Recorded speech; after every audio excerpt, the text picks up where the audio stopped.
आपल्या भारतीय जनता पार्टीचे अध्यक्ष आदरणीय चंद्रशेखर बावनकुळे, जिल्ह्याचे अध्यक्ष सुधाकरराव कोळे, आमदार टेकचंद सावरकर, आमदार कृष्णाभाऊ खोपडे, मंचावर उपस्थित आपले जिल्हाधिकारी, आपल्या जिल्हा परिषदेच्या सीओ, सर्व अधिकारीगण, आपले सर्व पदाधिकारीगण आणि उपस्थित बांधवांनो आणि बहिणींनो, नॅशनल मीडियामध्ये कार्यक्रम जाणार असल्यामुळे मी हिंदीमध्ये बोलण्याची आपल्याकडनं परवानगी घेतो। सबसे पहले मैं हमारे पार्टी के महाराष्ट्र के अध्यक्ष चंद्रशेखर बावनकुळे और जिले के अध्यक्ष सुधाकर कोळे, इनका हृदय से अभिनंदन करता हूँ कि उन्होंने पूरे महाराष्ट्र में और जिले में मेरा माटी मेरा देश यह कार्यक्रम बहुत यशस्वी रूप से संपन्न किया है, इसलिए धन्यवाद देता हूँ। अलग भाषा अलग वेश फिर भी हमारा एक देश, कश्मीर हो या गुवाहाटी, अपना देश अपनी माटी। जात पंथ धर्म भाषा से ऊपर, सेक से ऊपर उठकर हम सब भारतीय एक है। हमारी मातृभूमि के लिए समर्पित भाव से हम काम करेंगे। हमारा इतिहास, हमारी संस्कृति, हमारी विरासत हमारी प्रेरणा है। और आज जो शपथ हमने ली है, जो संकल्प किया है कि 2047 तक, यानी जब एक प्रकार से हम लोग 100 साल पूरे करेंगे, तब हम आत्मनिर्भर और विकसित राष्ट्र बनेंगे, ऐसा संकल्प करने का यह कार्यक्रम है। यह प्रतीकात्मक कार्यक्रम है और आप सबको पता है कि आत्मनिर्भर करना यानी क्या करना। जो हमारे देश के शोषित है, पीड़ित है, दलित है, जो सामाजिक आर्थिक शैक्षणिक दृष्टि से पिछड़े हुए हैं, जिनके जीवन में अंधेरा है, उनके जीवन में विकास का प्रकाश हमको निर्माण करना है। विशेष रूप से हम समृद्ध और संपन्न राष्ट्र बनेंगे तो प्रधानमंत्री जी ने कहा है कि हम $5 ट्रिलियन की इकोनॉमी बनेंगे। और इतना ही नहीं, तो उन्होंने ये कहा है कि हम आत्मनिर्भर भारत बनेंगे। आपको पता होगा कि आज हमारा नंबर जो है वर्ल्ड में इकोनॉमी में 5वें नंबर पर है। We are the fastest growing economy in the world. और अब प्रधानमंत्री जी ने संकल्प किया है कि हमको तीसरे नंबर पर जाना है। और ये करने के लिए हमारी खेती समृद्ध और संपन्न करनी होगी।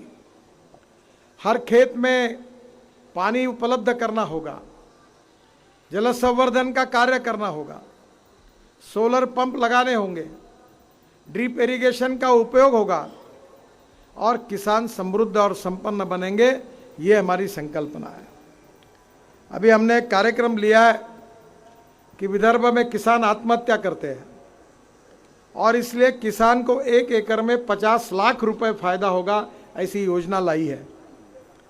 मैं राजस्थान में था और वहाँ जो खानपान पट्टा है, यानी सॉल्टी वाटर है, खारट पानी है, उसमें 100 एकड़ के तालाब बनाए और उसमें सॉल्ट वाटर के झींगे तैयार किए, प्रॉन्स तैयार किए। और एक अमेरिकन हमारे तेलंगाना के खासदार है, उनके भाई है, उन्होंने 5000 करोड़ इन्वेस्टमेंट की और उसमें से करीब 50 लाख रुपए एकड़ किसान को मिल रहा है और पूरे झींगे अमेरिका में और यूरोप में एक्सपोर्ट हो रहे हैं। अब उनको मैंने नागपुर में बुलाया।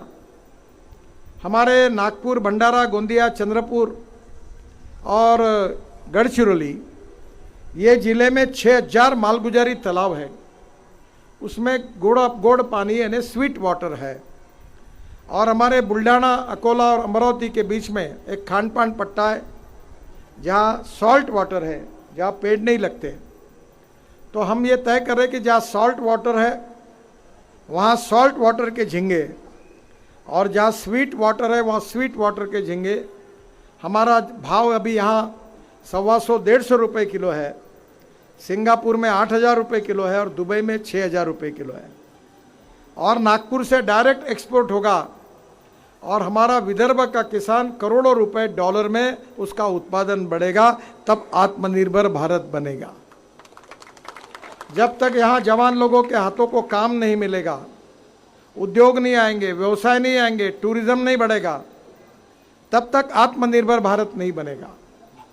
जब तक हमारे बच्चों को, गरीबों के बच्चों को अच्छी स्कूल नहीं मिलेगी, अच्छे अस्पताल नहीं मिलेंगे, तब तक हम आत्मनिर्भर भारत नहीं बन सकते। इस ट्रस्ट के अध्यक्ष बावनकुळे जी ने मुझे अनुरोध किया है कि इसी जगह पर हम बहुत बड़ा अस्पताल तैयार कर रहे हैं, और वो अस्पताल ऐसा होगा कि वहाँ ऑर्गन ट्रांसप्लांटेशन होगा, आंखें ट्रांसप्लांट, पेट transplant, heart transplant, lungs transplant, जो पूरे देश में एक दो जगह होती है, वो काम यहाँ करने का विचार है।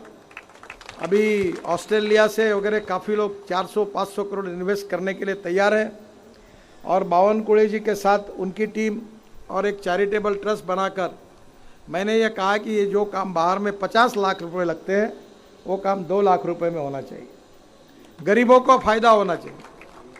अभी उत्तर नागपुर के कमाल चौक में हम एक बड़ी बिल्डिंग बना रहे हैं, जो विशेष रूप से हमारे मेडिकल सुविधा के लिए है।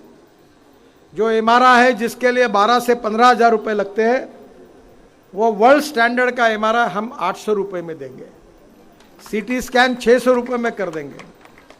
जो पैथोलॉजी टेस्ट के लिए 1200 रुपये लगते हैं, वो 200 रुपये में करके देंगे गरीब के लिए। और जो विशेष रूप से डायलिसिस होता है, वो 300 रुपये में करके देंगे। और नीचे में दवाई की दुकान होगी। सिकल सेल और थैलीसेमिया, ये दलित समाज के, बौद्ध समाज के जो लोग हैं, उनमें काफ़ी लाखों में रुग्ण है, और उनको बड़ी दवाई महंगी है। तो मैंने अभी एक से बात की है, उसको लाइसेंस दिलाया है, और सिकल सेल और थैलीसेमिया की जितनी मेडिसिन है, वो बहुत ही सस्ते रेट में गरीब लोगों को उपलब्ध करा के देंगे। बोन मैरो उनका एम्स में हमने शुरू किया है। इससे हजारों लोगों की जान बचेगी। हमारी इतिहास, संस्कृति और विरासत से प्रेरणा लेकर ये अच्छा कार्य करना है। मुझे और एक खुशी है कि बावनकुळे जी के साथ मिलकर ये जो ट्रस्ट हो रहा है, ये काम कर रहे हैं। आप डायबिटीज जिनको हुआ है, वो ऐसा एक टाचनी से टोसते, एक सुई से इंसुलिन चेक करते हैं और उसको देखते हैं कि कितना है, तो उसकी कीमत है 1200 रुपये, तो हम 100 रुपये में देंगे। और पहला काम ये शुरू कर रहे हैं कि जो बिल्डिंग बनाई है माता के आशीर्वाद से, वहाँ ऐसे सब कोराड़ी के 500 लड़के लड़कियों को ट्रेनिंग देंगे। हमारे विदेशों से लोग आ रहे हैं, सबसे बात हो गई है, और हम सब यहाँ बनाएंगे।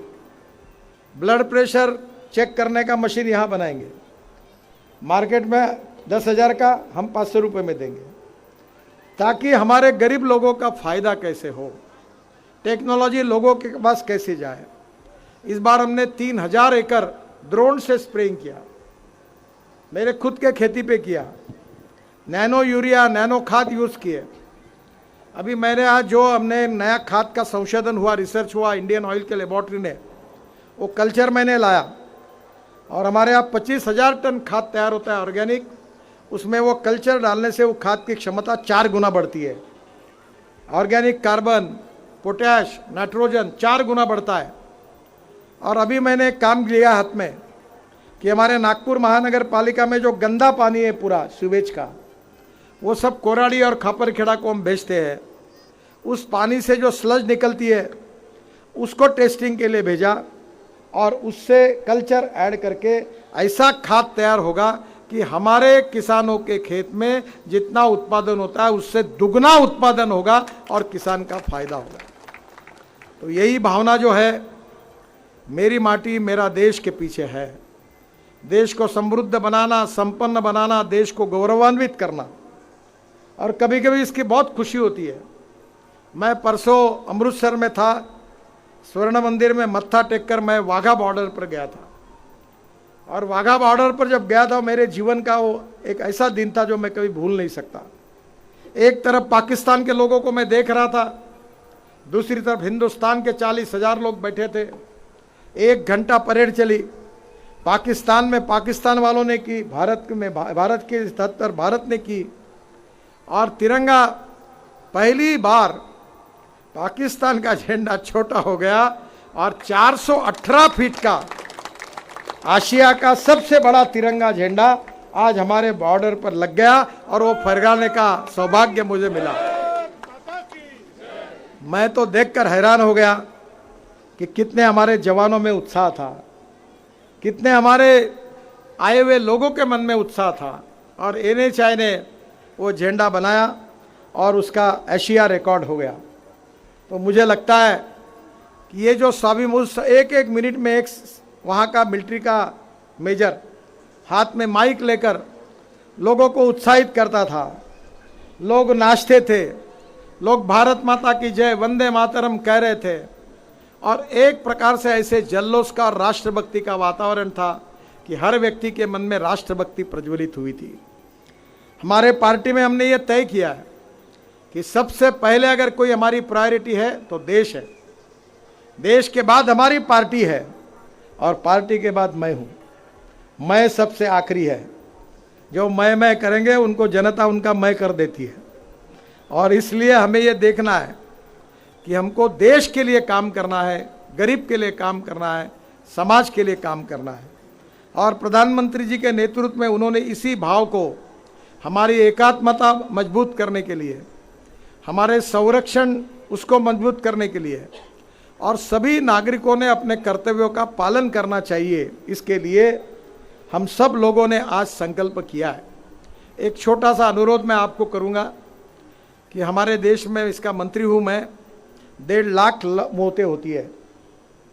इसका कारण रोड पर चलने वाले लोग कानून का पालन नहीं करते, जिसका कारण अनेक 18 से 34 वयोगट के 60% बच्चे, यंग लड़के लड़कियां मर जाती है और 3% GDP का नुकसान होता है।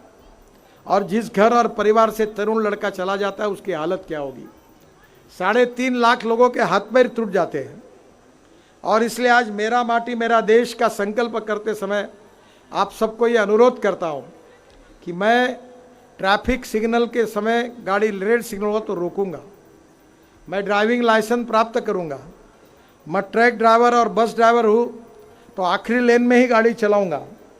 ये जो रूल्स ऑफ द रोड है, जिसमें कानून के प्रति सम्मान भी नहीं और डर भी नहीं, ऐसी अवस्था है जिसके कारण आज हमारे एक्सीडेंट में 20% बढ़ोतरी हुई है। मैं इस विभाग का मंत्री हूँ, मुझे बड़ा दुख और दर्द है कि मैं 9 साल से कोशिश करने के बाद कम होने के बजाय बढ़ रहा है।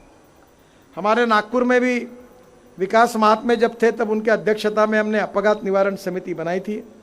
कलेक्टर साहब उसके बोर्ड सचिव है और अभी हम सब के सहयोग से हमको नागपुर में अपघात मुक्त बनाना है, एक्सीडेंट फ्री बनाना है और इसलिए हेलमेट पहनना है, नियमों का पालन करना है और ये सब काम हम करेंगे। और जो लोग नियम का उल्लंघन करते हैं, रास्ता क्रॉस करते समय जाते हैं, उनके फ़ोटो निकालो। मैंने सब मीडिया को अनुरोध किया कि इनके फ़ोटो छापो, ये कानून तोड़ने वाले कौन कौन हैं, ताकि उनको समझ में आएगा कि ये करना ठीक नहीं है। जो छोटे बच्चे हैं उनको इसको सिखाओ। और ये कोई लड़ाई में, कोई आतंकवाद से लड़ते हुए कोविड में जितने लोग नहीं मरते उतने हमारे एक्सीडेंट में, रोड एक्सीडेंट में मर रहे हैं। ब्लैक स्पॉट को हम इम्प्रूव कर रहे हैं। तो आज देश की एकात्मता और अखंडता का जो संकल्प हम कर रहे हैं, देश की माटी को एकात्मता के साथ जोड़कर आत्मनिर्भर भारत को प्रधानमंत्री जी ने जोड़ा है। ये आत्मनिर्भर भारत सुखी, संपन्न और शक्तिशाली बनाने के लिए हमने जो संकल्प किया है उसमें अपघात मुक्त भारत, ये भी हमारा संकल्प है। उसी से ही आत्मनिर्भर भारत बनेगा। और हमारे ज़िले में और शहर में हमारे जिलाधिकारी जी के मार्गदर्शन में सभी शासकीय यंत्रणा का उपयोग करके हम नागपुर को अपघात मुक्त बनाने की कोशिश करेंगे। ये भी संकल्प करिए, यही आपसे अनुरोध करता हूँ। फिर से एक बार चंद्रशेखर बावनकुळे जी बहुत मेहनत करते, मैं उनको बताते रहता हूँ कि कम करो, घंटे प्राणायाम और व्यायाम करके निकला हूँ। सबसे इरेगुलर और इनडिसिप्लिन लाइफ अगर किसका होगा तो मेरा था। तो आज सबकी स्वास्थ्य अच्छा रहना चाहिए, तबीयत अच्छी रहनी चाहिए, सबको जीवन का आनंद मिलना चाहिए, तभी तो आनंद होगा। नहीं तो 40 और 45 साल में हार्ट अटैक आएगा तो क्या करोगे पैसा कमा कर, कोई काम में नहीं आएगा। तो आने वाले समय में आनंद happy human index, domestic happy human index, ये यूनो ने कहा है, और उसी के आधार पर अपना शरीर, अपना व्यक्तित्व, अपना कर्तृत्व, अपना नेतृत्व अच्छा रखिए और ताकत से देश के लिए और समाज के लिए काम करें और अपने तरफ भी ध्यान रखिए। तो निश्चित रूप से हम एक सुखी, समृद्ध और संपन्न राष्ट्र बनेंगे। आज कोराड़ी का ये मंदिर बहुत सुंदर है और मुझे जब जब मैं आता हूँ तो मुझे बड़ा अभिमान होता है। मैं बचपन में स्कूल से साइकिल में बैठकर यहाँ आता था, बहुत अव्यवस्था थी, पर आज यहाँ इतना सुंदर मंदिर बना, इतना सुंदर परिसर बना और बन रहा है। इसका श्रेय अगर किसी व्यक्ति को है तो हमारे चंद्रशेखर बावनकुळे जी को, और माता ने उनको आशीर्वाद दिया और इसके कारण ये इतना सुंदर हुआ। बनवारीलाल जी पुरोहित ने यहाँ बहुत अच्छा एक सुंदर ऐसा ऑडिटोरियम है जिसमें पूरा रामायण और इतिहास संस्कृति रखी हुई है। अब ये जो म्यूज़ियम है इसका भी मैं उनकी मदद करूँगा, मुझे इंटरेस्ट भी है इस विषय में, और ये ऐसा है कि देश के आकर्षण का केंद्र बने। और मुझे खुशी है कि आज चंद्रशेखर जी ने इसकी तस्वीर बदल दी। बनवारीलाल जी के कारण ये बहुत अच्छा हमको ये एक देन उनके रूप में मिली है। तो मैं आने वाले समय में हमारी कोराड़ी की माता के चरणों में प्रार्थना करता हूँ कि आप सबको एक सुख, समृद्ध और संपन्नता दे, ऐसा आशीर्वाद दे। आपका जीवन सुखमय हो, मंगलमय हो। सर्वेपि सुखिनः सन्तु, सर्वे सन्तु निरामया, विश्व का कल्याण हो, यही भाव हमारे विचार में है। और इसी भाव के साथ आपके जीवन में भारत की और देश की जनता की सेवा अच्छी तरह से होगी, इसी विश्वास के साथ इस कार्यक्रम को बहुत बहुत शुभकामनाएं और शुभेच्छाएं देते हुए मैं अपनी बात को समाप्त करता हूं। धन्यवाद। धन्यवाद। आपण एवढा वेळ दिला। राष्ट्रगीताशिवाय इथून कोणी जा